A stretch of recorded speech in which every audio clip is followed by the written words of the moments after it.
नमस्कार दोस्तों, मैं राजेश दुलानी एडवोकेट आपका अपने YouTube चैनल पर स्वागत करता हूं। दोस्तों, आज मैं जो डिस्कस करने जा रहा हूं एक बहुत ही इम्पोर्टेंट टॉपिक है और सामाजिक दृष्टि से भी इसका बहुत अधिक महत्व है। दोस्तों, टॉपिक का नाम है द प्रोहिबिशन ऑफ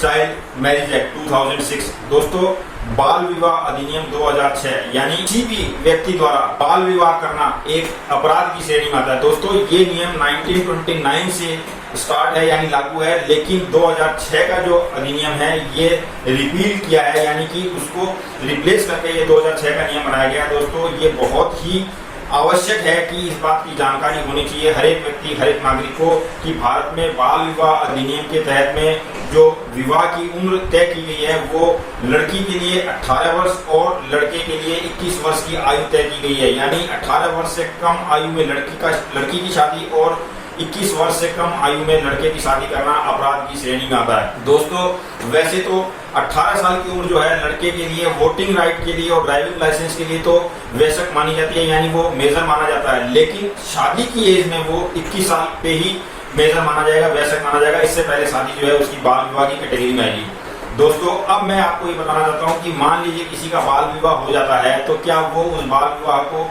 शून्य करवा सकता है यानी उसको नल एंड वॉइड करवा सकता है? तो इसका उत्तर है हाँ। दोस्तों, सेक्शन 3 में ये प्रोविजन दिया गया है कि जिसका भी बाल विवाह हुआ है वो कोर्ट में एप्लीकेशन दायर करके अपने विवाह को शून्य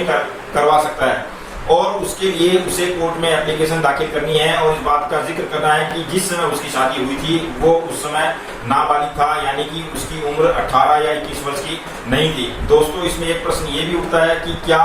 बाल विवाह में की गई शादी में कोई भी पक्ष मेंटेनेंस मांग सकता है? तो हाँ, इसका उत्तर भी यस है। यानी कि कोई भी जो लड़की है वो शादी के बाद में अगर उसको छोड़ देता है उसका घरवाला या उसका जो हस्बैंड है वो लड़की जो है मेंटेनेंस की हकदार होती है और कोर्ट उसे मेंटेनेंस दिलवा सकती है। दोस्तों, इसमें एक प्रश्न ये भी उठता है कि क्या लड़का नाबालिग है या लड़के की उम्र कम है तो अगर वो मेंटेनेंस नहीं दे सकता? तो दोस्तों, इस केस में उसके जो पेरेंट्स हैं लड़के के वो इस बात की जिम्मेवारी लेते हैं। उनको जिम्मेवारी होती है कि वो लड़की को जो है मेंटेनेंस दे जब तक कि उसका पुनर्विवाह नहीं हो जा सकता। दोस्तों, इसमें जो मान लीजिए अगर किसी के बच्चे भी हो जाते हैं तो वो बच्चे भी लेजिटिमेट यानी वैध माने जाएंगे और उनका भरण पोषण भी जो है उस केस में जहां वो लड़की अलग रह रही है तो लड़के का दायित्व है उनका भरण पोषण करना। जहां तक कस्टडी का सवाल है उसमें कोर्ट ये देखती है कि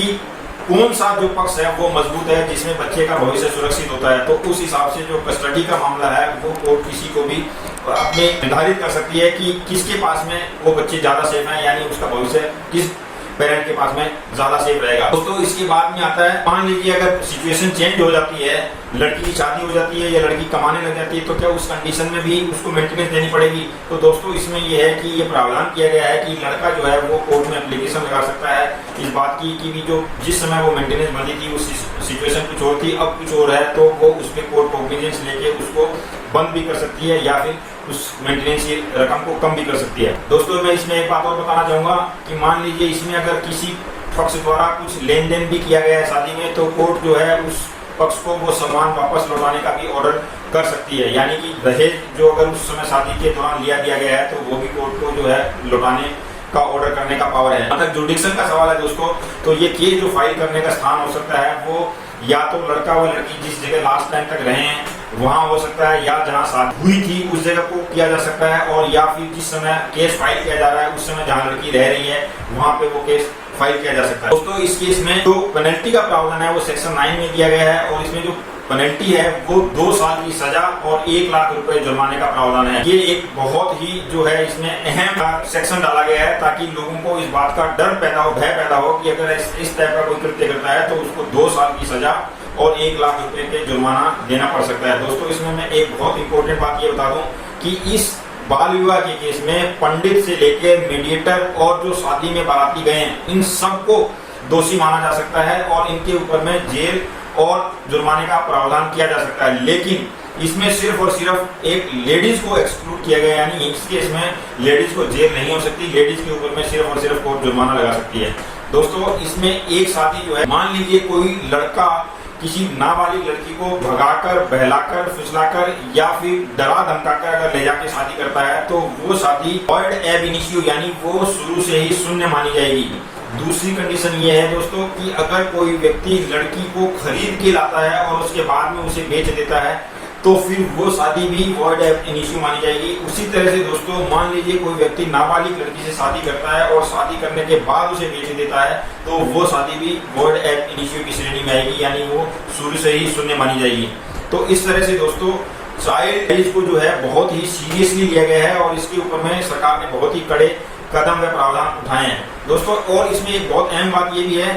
कि मान लीजिए आपकी नॉलेज में है कि कहीं पे शादी होने जा रही है जो कि नाबालिग है, तो दोस्तों आपका ये फर्ज बनता है कि तुरंत आप वहाँ पे डिस्ट्रिक्ट मजिस्ट्रेट को इस बात की इत्तला या सूचना दें ताकि वो शादी रुकवाएं। अगर आपको इस बात की इत्तला है कि वहाँ शादी हो रही और आप अगर उस पर एक्शन नहीं ले रहे हैं तो ये भी आप जो है अपराध कर रहे हैं, इसमें भी आप अपराध की श्रेणी में आते हैं। तो दोस्तों इस तरह चाइल्ड मैरिज प्रोहिबिशन एक्ट जो है बहुत ही हमारे देश में एक क्रांतिकारी कदम है जिससे बाल विवाह को रोका जा सके। दोस्तों इस तरह से ये था चाइल्ड मैरिज के ऊपर में मेरा ये वीडियो। अगले वीडियो में फिर किसी नए टॉपिक के साथ मिलेंगे, तब तक के लिए नमस्कार, धन्यवाद।